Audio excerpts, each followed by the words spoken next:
You ask Tiger to calculate. This deals with finding the midpoint between 2 points.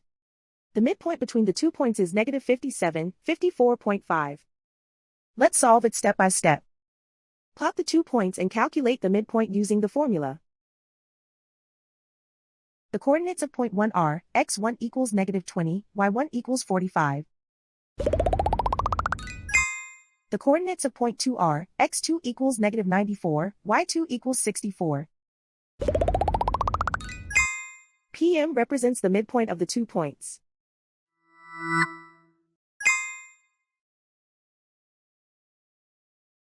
Use the x values in the midpoint formula to find the midpoints x. x1 equals negative 20. x2 equals negative 94.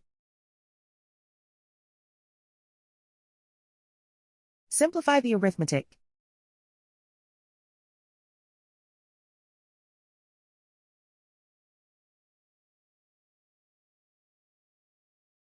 Use the y values in the midpoint formula to find the midpoints y.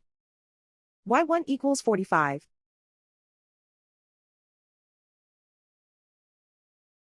y2 equals 64.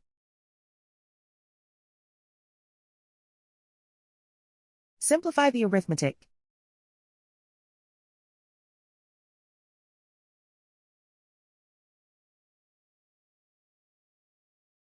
And so, the midpoint is negative 57, 54.5.